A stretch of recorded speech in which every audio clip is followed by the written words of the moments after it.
Welcome back. This week I am going to be in the kitchen all week and showing you guys some of the stuff that I home make for my family. Starting off, we are going to be making some applesauce little mini muffins. My kids absolutely love this, and it's a great way to use up that applesauce that is starting to go bad. It is a super simple recipe that you can literally throw together before the oven even preheats to 350. This is a recipe that I found on Pinterest. It is not my recipe. I go to Pinterest for literally everything when it comes to baking or cooking. I do a lot of meal planning around Pinterest as well. So if you're not using Pinterest as a resource for recipes, you should probably start because it is amazing and it is a lot of help. So for these applesauce muffins, you just need 2 eggs, a cup of applesauce, a teaspoon of baking powder, half a teaspoon of baking soda, a teaspoon of cinnamon, half a teaspoon of cloves, 2 cups of flour, 1/4 teaspoon of salt, 1 1/4 cups of sugar, and a half a cup of butter. While I was making these, I'm pretty sure I left out the cloves just because I didn't have any, and I definitely did not measure the cinnamon. When it comes to measuring spices, I don't really measure. I just go with my heart. So in a bowl, put all your ingredients and simply mix it up until combined. Then you're going to want to bake it at 350 for about, being that it's mini muffins, I think I did 10 to 15 minutes. Depending on your oven, you might have to adjust the time. My oven is very wonky and doesn't actually get up to temperature where it says it's going to. It runs really low instead of actually being the temperature it's supposed to be. So I think it was 10 to 15 minutes. If you're making the bigger muffins, the recipe does say 25 minutes. And for my oven, I would probably have to do 30 minutes for those. I much rather make the little mini muffins over the bigger muffins just because it's easier for my kiddos to eat, and I feel like it's less overwhelming. I find it that they actually eat the mini muffins versus the bigger muffins, which is weird. I don't know. They like the mini muffins better, which is okay. Mini muffins are just, they're so much fun. So I do sift the flour just because you don't want any flour clumps. I used to not do this, thinking that it didn't really make a difference, but sifting your flour really does make a difference. It breaks up all those clumps of flour instead of having clumps of flour in your batter. I made brownies one time and did not sift the flour, and there was clumps of flour even after I had already mixed all the ingredients and baked everything. So sifting is very important from what I have discovered. See, all these clumps, they would have been in the batter in such random spots, and it probably would have not tasted too good biting into a clump. Now, I am definitely not trying to teach you guys how to bake. I am learning myself. I am learning as I go. I have no idea what I'm doing half the time. Although these applesauce muffins I have made multiple times. The kids love them, which I think I've already said.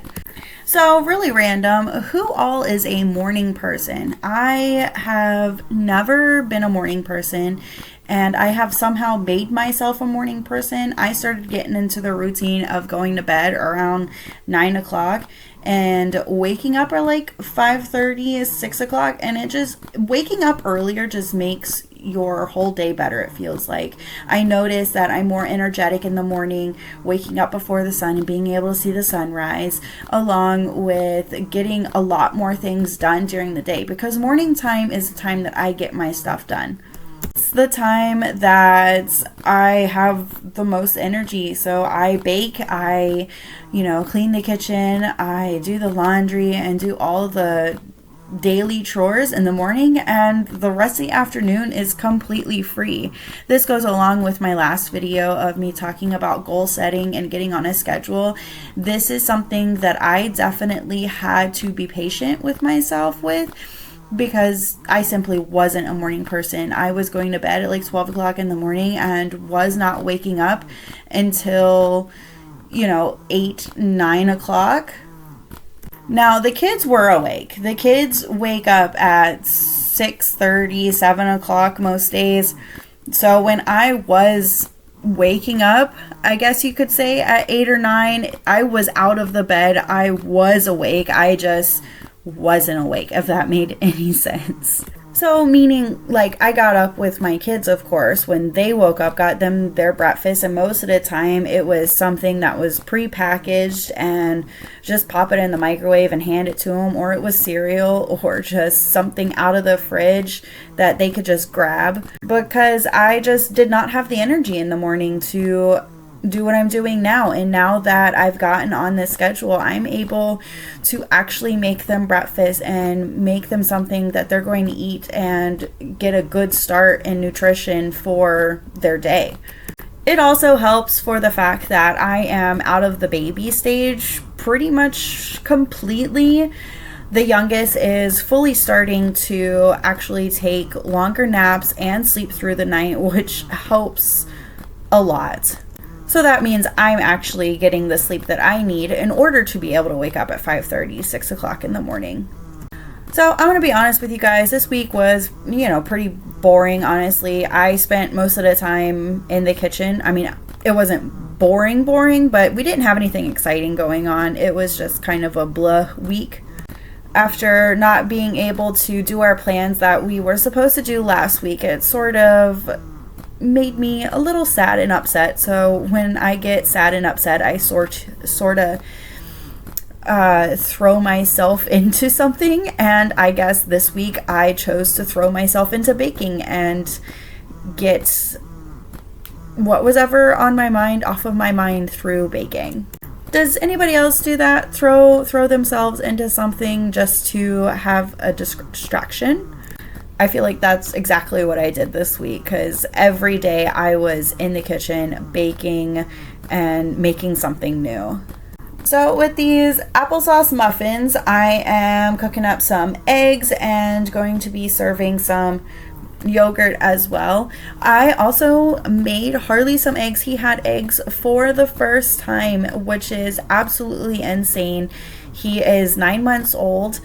It just dawned on me yesterday that we have 3 more months until he is 1, which is, wow.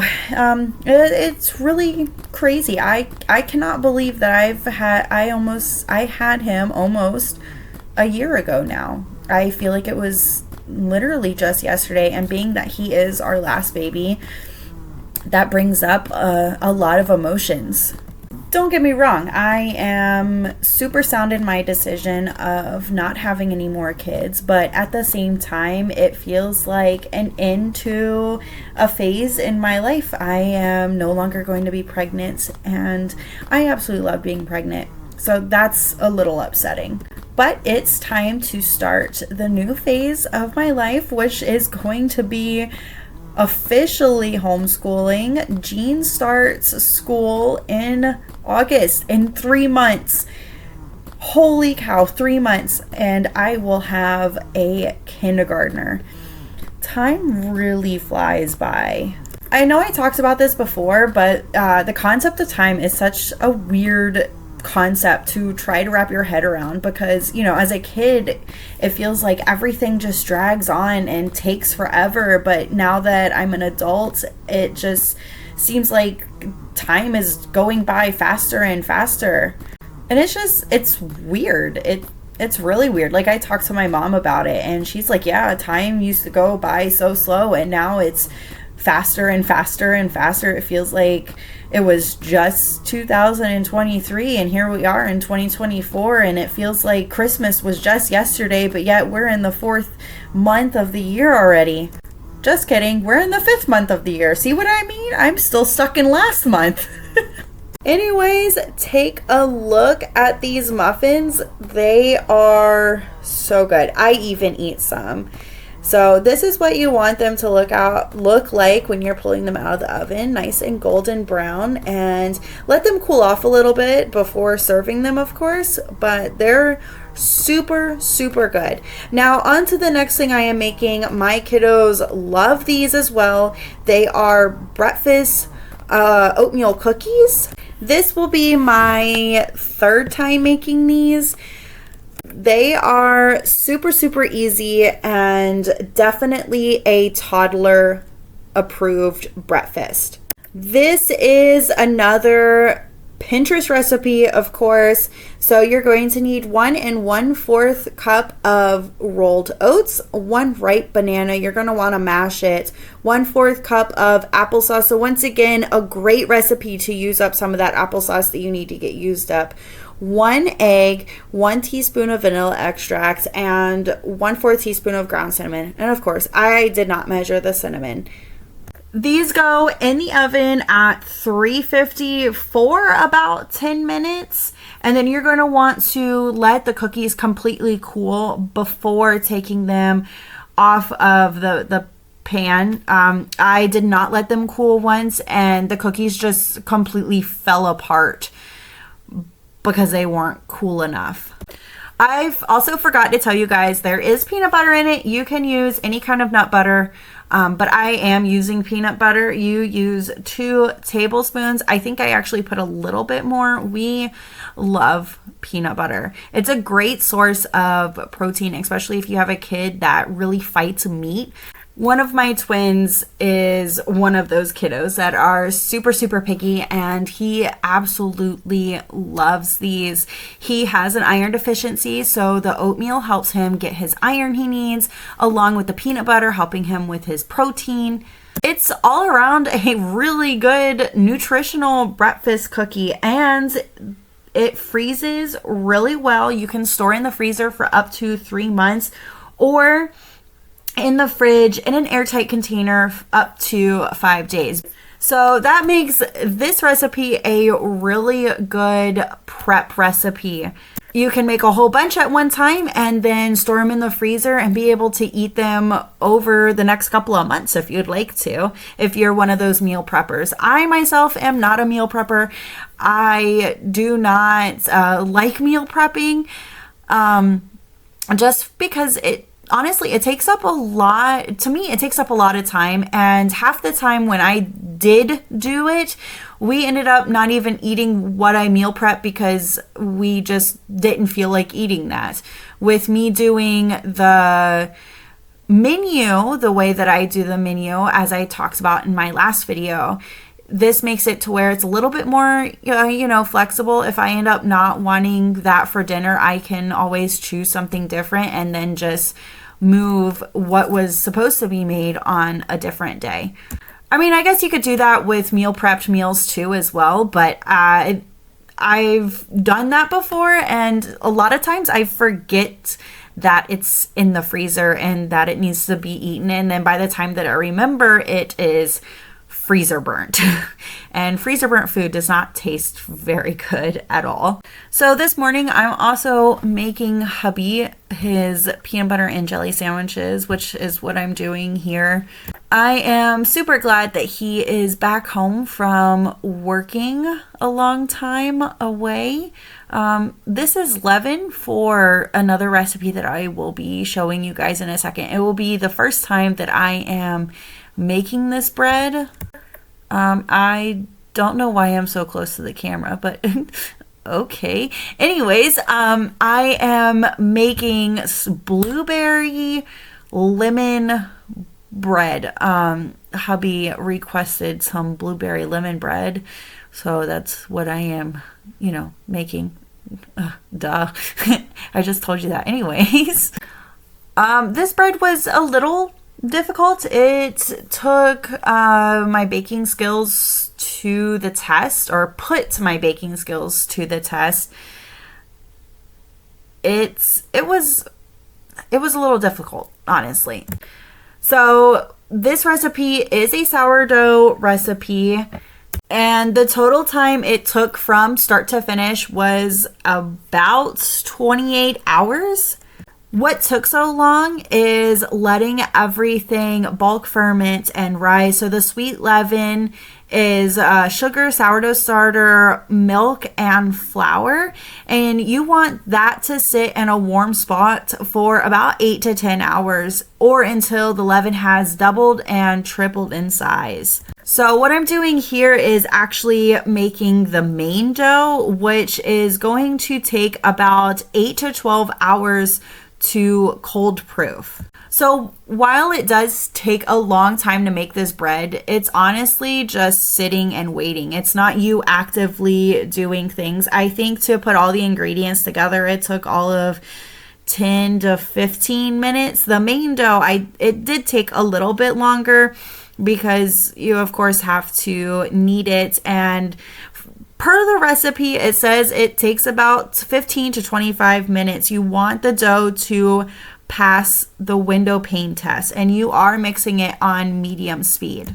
So the main dough is 320 grams of flour, 50 grams of sugar, 100 grams of eggs, which is approximately 2 medium eggs, 110 to 130 grams of whole milk, all of your leaven, and then all of the tangzong, I think is how you pronounce it, 6 grams of sea salt, and then 65 grams of butter, and of course softened, which I always forget to take out the butter, so I put my butter in the microwave and pretty much almost melt it.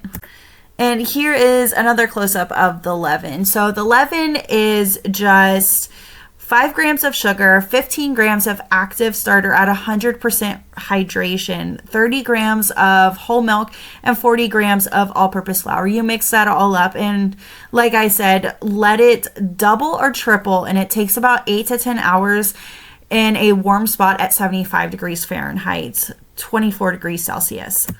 With how complicated this bread was, it was really fun making it. I have never really made something with this many steps before. It was a little tedious, but it definitely was fun. So in the blue bowl is the tangzong. I think that's how you say it. So with the tangzong, it is 80 grams of whole milk to 20 grams of all-purpose flour.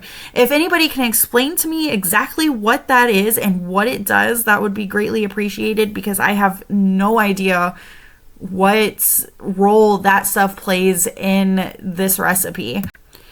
Now, as I'm watching myself walk around the kitchen and cook, I realize that I often walk around in circles.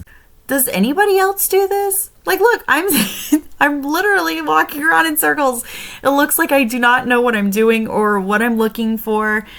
I really need to start putting everything that I need to make a certain recipe on the counter to alleviate me walking around in circles a lot of times. It's really funny watching myself. Just, walking around in circles.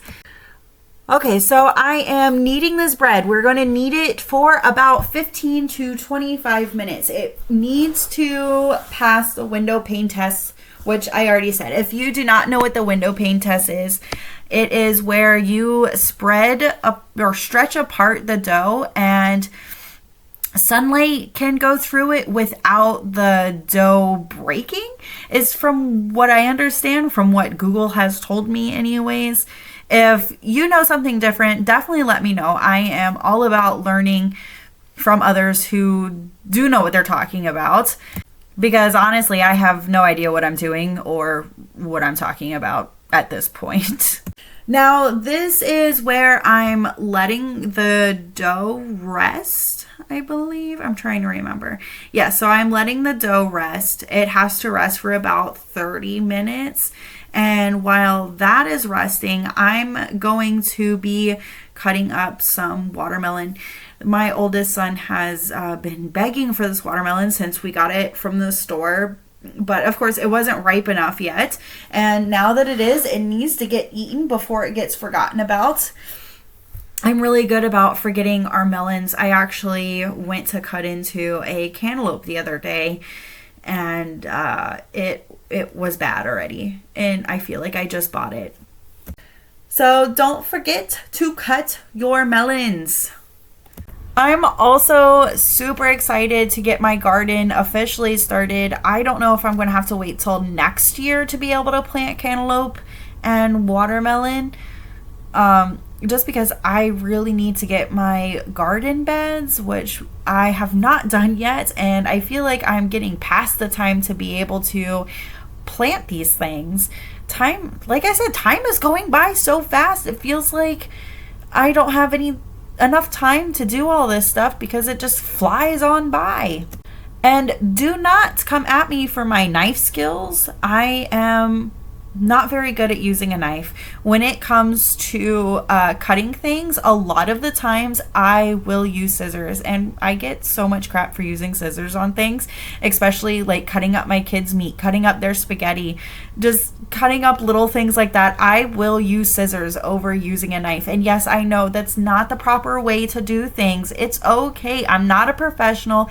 I am just a stay-at-home mom of 5 who loves to be in the kitchen and who needs to really work on her knife skills. But look, that the watermelon got cut up nicely. So now I am oiling my bowl that I will be transferring my dough into. I find oiling the bowl, even though the recipe does not say to oil the bowl, I find oiling the bowl a lot easier to get the dough out after it's done doing its thing. And here's what the dough looks like. It looks really pretty. It almost looks like I over kneaded it though. But we're going with it. I really do not want to start all over. So I'm just putting it in this bowl. I'm having to use a spatula to get it out because the dough is really stuck to the sides. And I am going to cover it with some saran wrap, and I do spray down the saran wrap. The last time I did not spray the saran wrap with oil, the saran wrap got stuck to the dough, and it was a giant mess. It also made my dough deflate. Does dough deflate? It made it sink. Not deflate, sink. And it made my bread look super weird. So, learning from my errors from before, and I am oiling some saran wrap. You don't have to oil the saran wrap if you don't want to, but it definitely helps if you do oil the saran wrap. Now, the next step of making this multi-step bread is the blueberry lemon filling. I think the next time I make this, I am going to put a little bit more lemon in it. Hubby said that it didn't taste very lemony. So if you end up making this bread for yourself and your family and you like a lot of lemon flavor, I would definitely add a little bit, either more lemon juice or lemon zest. So for the blueberry and lemon filling, it is 200 grams of frozen blueberries. I didn't have any frozen blueberries, so I am using fresh. 95 grams of sugar and 2 teaspoons of lemon juice and 1 teaspoon of lemon zest. Now, I did not put the lemon zest in here. I wonder if that, more than likely, that is what made it not taste so lemony. But I didn't have any lemon zest, so I did without it. So if you don't have lemon zest, you probably want to put a little bit more of the lemon juice in there. Next time I will make sure that I have lemon zest to see if it makes it more lemony. Is that even a word? Lemony? Lemon. Anyways. So you're going to put your blueberry lemon mixture on the stove. You want it to boil and make sure that you are stirring constantly. Once it gets to a boil, you let it simmer for about 10 to 20 minutes until it thickens up. You want it to look like a jam. Mine didn't really thicken up very much. I'm not sure if I didn't leave it on long enough. Maybe I was just impatient, because I do get pretty impatient, especially when it comes to baking and cooking. I want to eat it now instead of, waiting.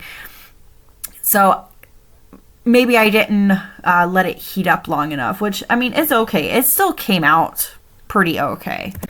Once you have let it simmer and thicken up, you are going to Put it in a bowl that you're going to be able to cover up and let it cool all the way down to room temperature before placing it in the fridge. So I know this is going to sound very odd that I did not know this, but did you know that when sugar gets heated up, it actually melts and turns into a liquid? You know, I should have probably known that, but I probably did know it. I probably learned it in school, but it was just something that I didn't need to know. So I guess I probably relearned it, but it was very interesting to learn that again. The fact that sugar is a solid and a liquid. So if you didn't know that, you're welcome. Now you have this random fact that sugar turns into liquid when heated up. Isn't that weird? I guess it melts, right? It melts. That's what I learned anyways. So make sure that you do not put sugar in a plastic bowl in the microwave. If you missed my last video, I put sugar in a plastic bowl for some reason and put it in the microwave, and I melted the bowl. So we're back at it with the watermelon. The kiddos are enjoying it, and I'm going to be juicing the rest of this watermelon and making watermelon popsicles. I just got this juicer about a month ago, so I'm testing to see what it can do. And so far, I am absolutely loving it. The kiddos love helping and love watching it make juice. Seth is just truly amazed that this piece of watermelon is making some juice. So I am using silicone little popsicle molds from Amazon. I can have it linked in the description for you guys if you would like to go get one of these. I actually need to buy another one. We love popsicles, especially during the summer. Popsicles are a must-have. These are also really perfect for if you have a teething baby and you want to make some breast milk popsicles. They are super perfect for that. They're small enough that it's super easy for the baby to hold and handle and put in their mouth. Harley really enjoyed one of these watermelon popsicles. He absolutely loved it. I plan on making him some breast milk popsicles as well because he is in the teething stage, and boy, has it not been a very fun stage. I feel like the teething stage is the absolute worst stage. They're so cranky, they're so tired, they're so uncomfortable, their ears are hurting, and it just seems like there's nothing you can do for them other than give them some popsicles, and if you're okay with giving them Tylenol, giving them some of that, but you can only give them so much. Harley is teething those bottom teeth right now. He has one that has already popped through and another one coming through too. So it's been rough, and these popsicles have come in handy. Now, I am also making orange juice. We go through so much orange juice that I've started making our own because it actually turns out to be cheaper. A bottle or a jug of orange juice costs about $7 now where I am, which is flipping ridiculous. So I have started making my own orange juice, and of course one of my picky little kids doesn't like the homemade orange juice. He was like, this tastes weird and it doesn't taste like the stuff in the bottle. And I told him, I was like, it's not supposed to taste like the stuff in the bottle. This is homemade orange juice. It's not supposed to taste the same. So he does not like the homemade orange juice. He would rather have the stuff in the bottle. Which, of course, I would have to have that one kid that likes the orange juice in the bottle. Everybody else absolutely loved it. Everyone drank it. Hubby drank it. I'm not an orange juice person, and I absolutely loved it. I would drink this every day. It's a great source of vitamin C, if you don't know that. Oranges are a great source of vitamin C. I feel like this video is super long and now I'm running out of things to talk about, so I'm just saying random stuff. I really hate peeling oranges. Who else hates peeling oranges? They're so sticky. I like eating them, but I do not like peeling them. So I've got about 5 oranges, and these oranges filled up a 16-ounce mason jar, I believe. Now, I will say, I feel like the orange juice is missing something. What else could I put in the orange juice? I thought about mixing other fruits in the orange juice, but what fruit would taste good in the orange juice, like with the oranges? What fruit would complement the orange flavor? Maybe then my son would like drinking it if I added something else to it. I did notice that this orange juice was a lot more thicker than the orange juice that's in the jug. Makes me wonder if they switch out half of the juice for mixing it with water. Because this was really nice and thick and really good. Like I said, I don't like orange juice, and this was absolutely delicious. Oh, I meant to film what I put in the crock pot, but completely forgot to film me making it. If you want a really good crock pot recipe, it's super simple. I use about 3 chicken breasts, the Olive Garden Parmesan ranch dressing, and cream cheese. Throw it all in the crock pot, cook it on low for about 6 hours, I believe, and then shred it up with your handheld mixer, and bam, serve it over rice or noodles, and it is the best dinner you will ever have.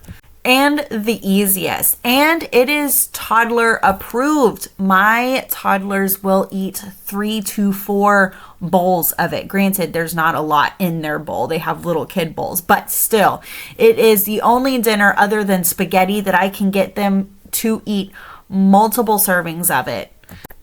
It's just absolutely so good. You need to give it a try if you have not tried it. So we are all done making the orange juice, and here it is. Look how good it looks. It looks so good. I love that color. It's such a pretty color. Okay, now we're on to something else, and I'm trying to remember what I'm making. I did film this last week, so I don't remember.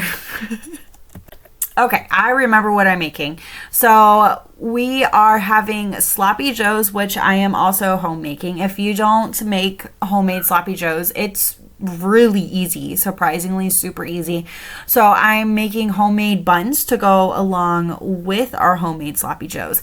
And these are also very easy to make. I have made them multiple times. This is also another Pinterest recipe. I will have it in the description.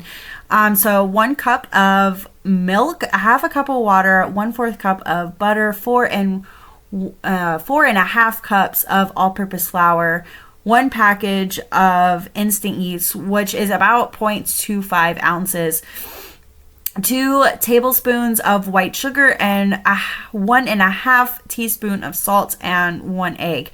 Now you are going to heat up your milk. So you're going to put your milk in a small saucepan with the water and the butter until very warm. It is about 120 degrees. I do not have a thermometer, so I kind of like guesstimate. Also, in the meantime, you're going to want to preheat your oven to 400 degrees Fahrenheit. And you're just going to put everything in the mixer. So 1 3/4 cup of flour, the instant yeast, sugar, and salt, and then pour in the warm milk mixture and just mix. And then you're going to mix in the egg. And then, of course, like normal bread, you're just going to gradually add in the flour at a half a cup at a time while kneading afterwards. And then you're going to want to turn your dough out onto the lightly floured counter and knead by hand for about 8 minutes. I feel like, once again, I almost over kneaded, maybe. I'm not sure. I'm still getting used to what bread is supposed to feel like when it is properly kneaded and properly risen. I still feel like these came out really, really good. They tasted so good with the homemade sloppy joes. Homemade food just hits differently than store-bought. I don't know about you, but I'd rather eat homemade over store-bought or over frozen food any day. I actually want to start making my own noodles. I feel like that is another phase of learning in the kitchen that I want to go through. I've been reading a lot on it. Well, not really reading. I've been watching a lot of YouTube videos on it, and it seems very tedious and a little difficult. A lot of the people that I watch have a noodle press, which I do not have. Hubby says I can do it by hand and cut the noodles out with a knife if I wanted to, but I feel like that's a lot of work. So that would be something next that I would be investing in, is one of those noodle press. Is that even what it's called? A noodle presser? A noodle maker? I don't know. Anyways, it's something I want to try.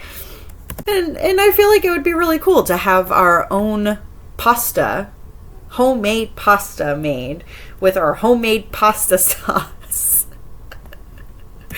Now I sound like a crazy person. Do I sound crazy? I don't know. Anyways, we are kneading now. We're kneading our dough, and of course Seth is here helping, and he is just so cute. Look at him. He is trying his best to knead that dough. He's doing a great job. He's growing so fast. Bread making is definitely one of his favorite things to do, not just mine. He really likes playing with the dough. And I feel like it meets his sensory needs, because dough is really fun to play with. I even like playing with it, which is why I really like making bread and things like that. Once it gets past that sticky stage of where it's constantly sticking to literally everything, it is super fun to play with. Now I am cooking. I'm not cooking it. I'm cutting the dough. You're supposed to divide it into 12 equal parts, which I think I only got 8 out of it because I ended up making really big. Gosh, I just lost what I was thinking. Really big hamburger buns. Couldn't think of the word hamburger buns for some reason. Anyway, so you're going to cut these up, and it does look like I only cut it into 8 pieces, and roll them and then flatten them out just a little bit. You're going to put them on a pan and cook them in the oven at the 400 temperature until it develops a golden crust and cooks evenly. The recipe did not have a time amount to cook them, and I think I cooked ours for, I want to say like 15 minutes, maybe 20. I can't really remember, but they still turned out really good. Here's how they look. Definitely way better than the first time I made them. When I made them the first time, they were super, super small. So now we are back to making that blueberry lemon bread. I am just flouring the counter and then turning out the dough onto the counter. And then we're going to spread it into a rectangle and put the filling in the middle and fold it up. And of course, I'm going to try to do this one-handed. I do not succeed. I couldn't even get the dough out of the bowl one-handed. It was even with the oil in the bowl, it was still pretty stuck to the sides of the bowl. So I ended up having to go put Harley down and hand him off to hubby so I can finish this and what I was doing.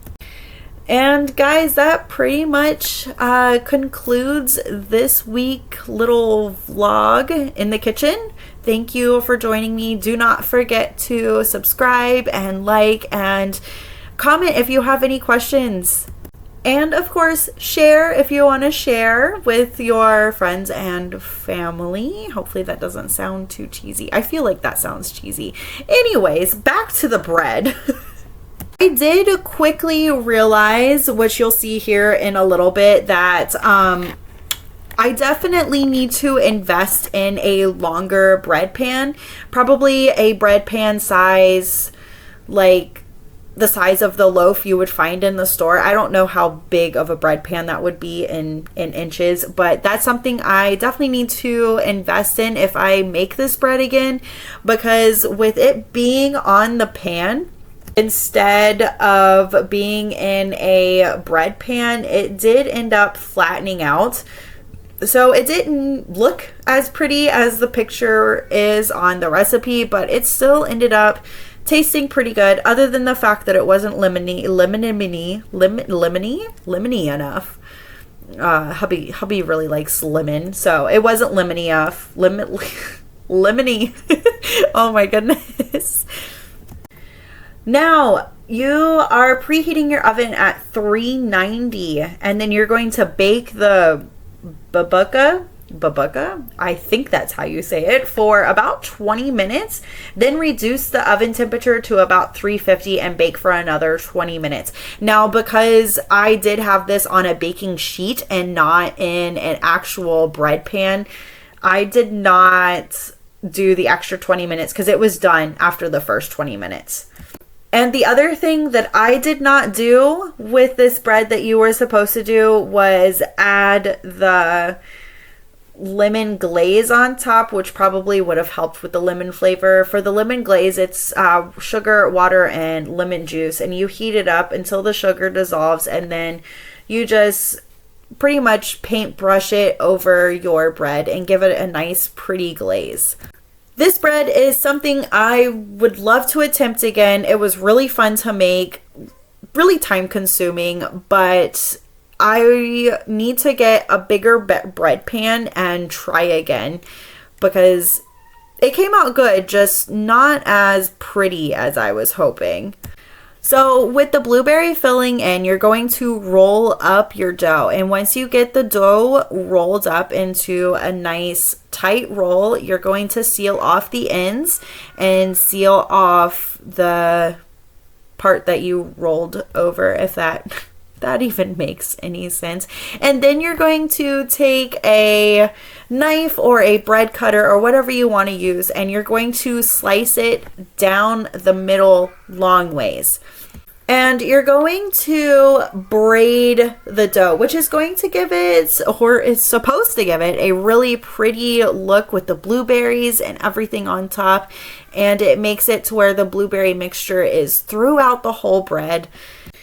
And I hope you guys really enjoyed the video. Come back next week for another weekly vlog. I am going to be redoing and decluttering my kids' rooms, which should be really satisfying for those of you who love cleaning videos. So make sure you come back for that next week.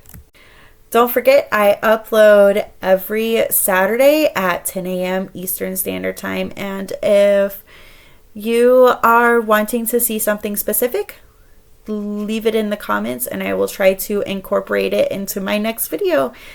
And I hope you guys have a great week, and happy Mother's Day for those moms out there. I will be finally going to my trip, or doing my trip to Myrtle Beach on the motorcycle for Mother's Day. I am over the moon excited. So far, the weather is supposed to stay really nice, so hopefully it stays that way. It's been raining here all week this week. Hopefully the sky gets all the rain out that it needs to get out, so that way we can go. I'm going to be very bummed if we can't go and it gets canceled again.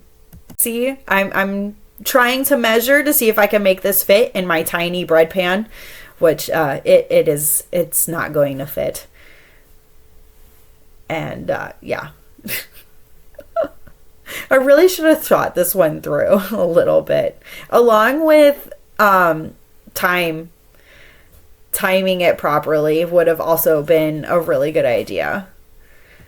Holy cow, I made this video really long. I did not realize how long it was. Anyways, I will see you guys next week. And yeah, here's my bread. How beautiful is that? Oh, and before we go, here is how those watermelon popsicles came out. Oh my gosh, they were so good. absolutely so good. So better than the pre-made popsicles you get from the store.